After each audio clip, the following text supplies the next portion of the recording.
Hello and welcome to our English garden. A new week, lots happened.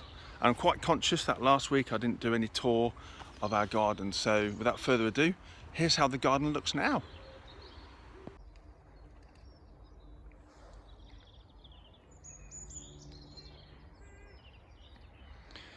Okay, this is the garden how it looks at the moment.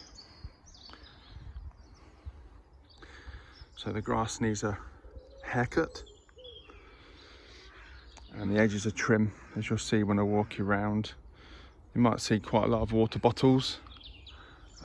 Very good for preventing pests, for the little plugs.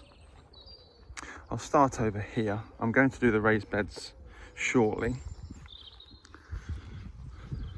But you can see I've dug a bit out here, and I've said in previous vlogs, we've got a line of a border going down there, and what the plan is eventually is to have a gate on the path there and to continue the line of shrubs going down there, so it creates like a secret garden effect coming into the raised bed. So I need to work on that section over there today or tomorrow, start to flatten it, because I want to put my compost bins there behind the hedge and maybe a rose garden just in front of it to make it look a bit more appealing. So here you've got the trees that I moved from the back of the garden a few weeks ago, and then I've actually taken out my dahlias from the brown shed, which was just protected from frost, and now it's getting a little bit warmer. I've planted them in. Now what I wanted to do was to put the pot in with them, which I've seen on some professional gardening programs. However, what I didn't do is put the soil to the top level of the pot, because naturally you want to be able to, when you insert plants, you need the top of the soil to match the top of the soil when you put it in the ground, and I didn't do that, so I've just put the dahlias straight in this time around. I'll make sure I don't do that error in autumn. And here are the dahlias with the water bottles off, so you can actually see. Sorry about that. Something was eating them inside. That one's doing quite well. I don't know if I risk keeping the water bottles off. Probably not for now. I'll walk you down this way, go past where the old gazebo used to be. And as you can see, weed control is now up. We put the weed control down because we didn't have enough plants, but now the garden is getting a bit more full. It's not full, but we're on the way. I don't need the weed control down anymore, so I've given it a good spade and hoe to give the look that it has now, which I think is really, really nice. The sweet peas you can see down the back, they're going to grow up nicely, hopefully up the strings. Honeysuckle seems to be well. You've got the fig tree. I don't know, the frost got it a little while ago. We don't know how that's going to go. But we bought some clematis, a nice pink flower on there. That's going to grow up nicely up the old gazebo leg. Sweet peas finished here. We've got some geraniums from last year that should start to grow back soon, all being well. And we found this as an alpine plant, the pink one. Absolutely fantastic colours on that one. You can see some more growing inside too. The hyacinth doing well, looking nice. We've got another clematis there next to our willow tree. And the daisies look good as well. And then this beauty started to show the yellow flowers 2 days ago. Lovely, with some wild bluebells floating in there next to the lavender. And I've not gone down this area here to weed, purely because we've got an experiment going on with some cuttings from other plants and flowers you can see around here. So we'll see what happens around here. And then a bit of a dumping ground. That's our greenhouse, which we will get installed over the next month. This is the area I dug for all the geraniums in the seed room. That's going to look lovely, just a sea of red and green. And our magnolia tree, I said that it got cut by the frost, but it's coming good. All the dead leaves are falling off, and it's looking beautiful as normal. And underneath the tree you can see the bluebells looking mighty fine. They weren't here previously.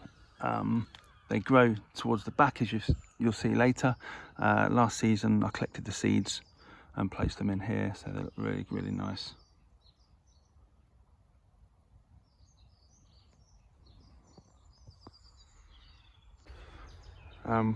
What you see here is a gazebo, which we got off Stephen Leslie. Hello, thank you for that. I think it's going to come in handy to shade some of our fruit and veg during the warmer summer months, because we don't want to get anything burnt, so we're able to utilise that for a little bit of shade, which will be good. I'll come over here, this part, just to show you the Henry Hoovers and the irises. The children are growing quite nice. This one's a cherry tree, which we are trying to grow. That's healthy, that's looking good. See, might have knocked a tree down, but we've probably planted about 6 or 7. Oh, the lavender's growing nicely as well.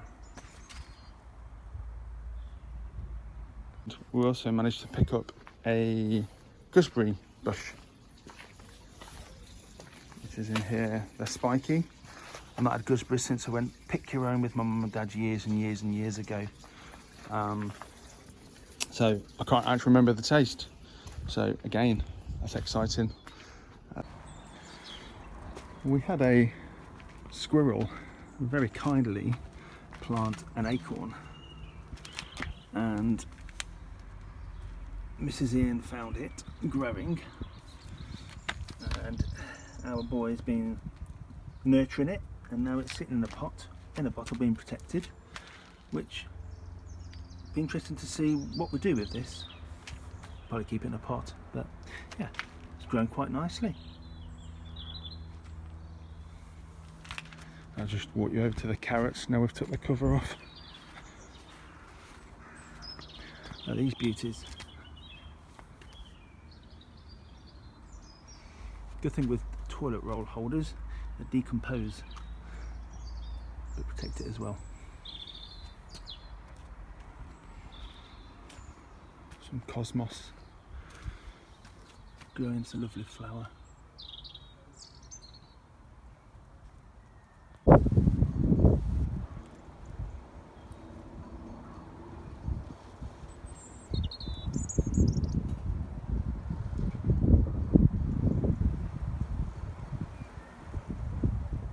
And then I'll work my way down here. This was a rhododendron which we picked up from further down the garden. We placed there, and it seems to be liking its new home, which is cool. Another clematis which is growing nicely. And then the plugs from about 18 months ago. I mean, this is growing really, really well now. The one thing you want with a garden is some kind of definition. You want tall plants at the back, you want short plants at the front, you want different colours next to each other, and you want to be able to plan so you can get flowers all year round. And we're doing that. Unfortunately, we need a little bit of time to let things grow to the right height, and also to see how they flower and how they sit. Picked up some new wintering plants. That one and this one here. This one's a yellow, the other one's a pinky. Grows quite tall. I don't know how quick it'll grow, so we'll wait and see. We've got a fuchsia which we dug up from down the back. Hopefully, yeah, that's coming up good. You see that there, another bottle brush. And these leaves on this one is absolutely lovely. I forgot the name, apologies. It's quite a hardy shrub.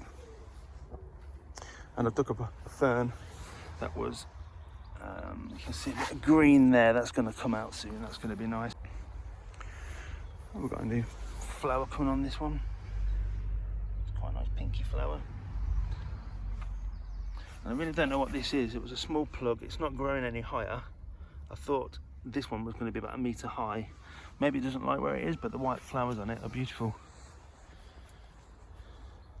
And a bit of weed control I kept down is underneath the acer tree, purely because we don't know what to put there. But I have to say, I don't think many weeds will grow there either. So I might just take that up just for looks. And then down here, we've taken the weed control up, but I've not weeded all. The dogwood is now losing its pink branches, getting a bit of colour. I've actually got some dogwood seeds because I want to do a bigger feature for winter, because it'll look amazing if there's 6 or 7 planted together. So I'm going to get those put in our wild garden, which will go towards the back of the garden, I think. The Spineus seems happy. And this is how the sun affects.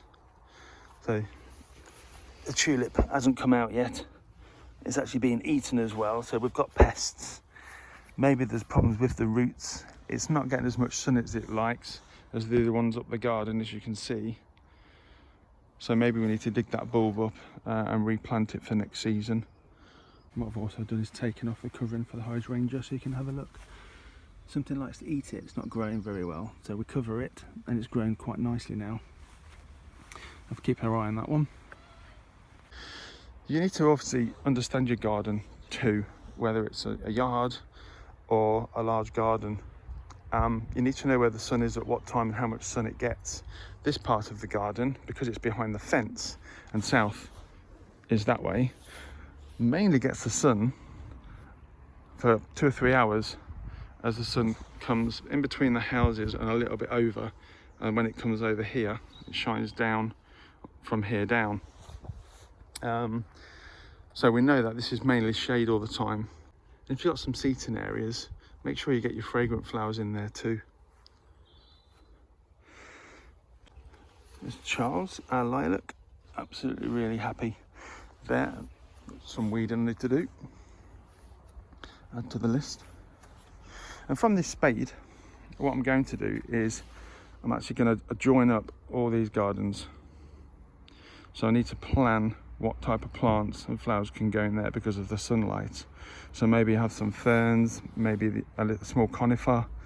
I don't want to dry out the soil too much though, so I need to think about and plan that correctly.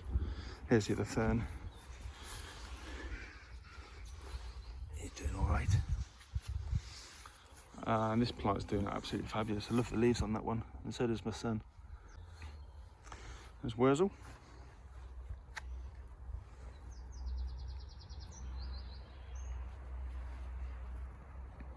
Our next door neighbour has a dog, so Jockey does like to run down the back of there, so we need to think about how to overcome that problem. Maybe just leave it blank so we can get there. But you can see we've got some bluebells in here, we've got an iris over there, so I'm going to keep those in, but I need to dig all this out so we can prepare it for some more bulbs and plants. And at the back of the garden we've got the geraniums and irises and sweet peas at the back there, and I've planted my lavender. They've been in our seed room for about 2 weeks.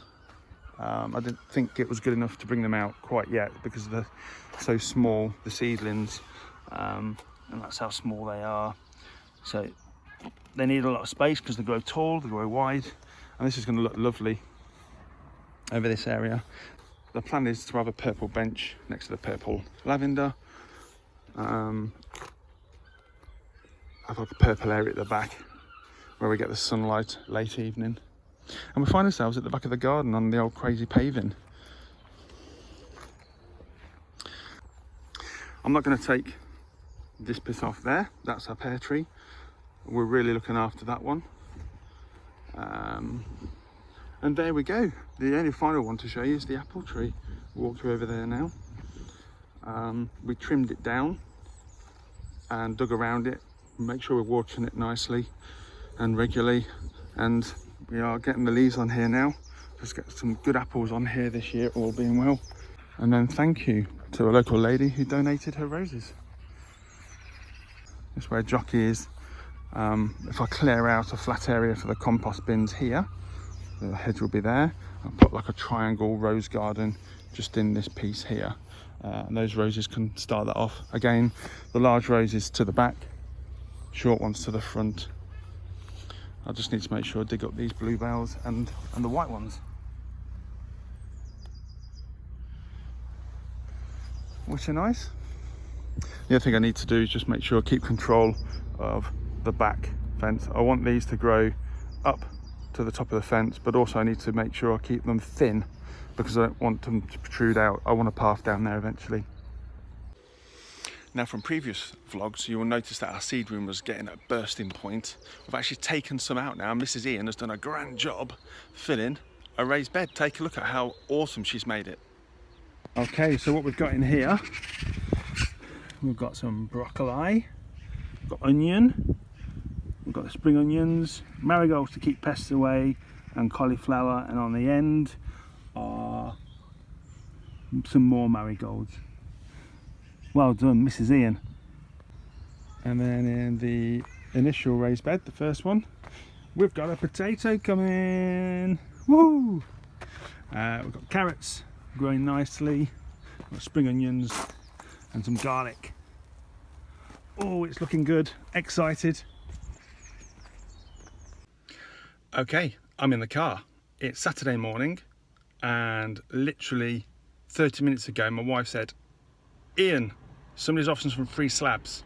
So out in the car I go, and I've got 40 slabs to use in our back garden, and we'll probably put it around the raised beds. So this is the first journey. I've got another 3 journeys to make because otherwise the horse and cart won't work.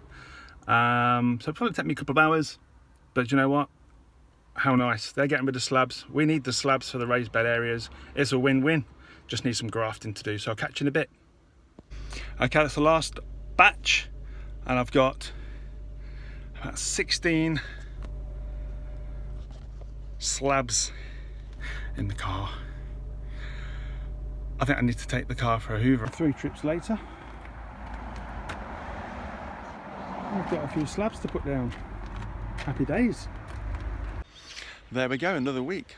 Next week, hopefully I'll mow the lawn, cut the edges, plant geraniums underneath the magnolia tree, and who knows what else can happen in our English garden. Thank you to the new subscribers, really appreciate it. I hope you enjoy the story, and we'll see you soon.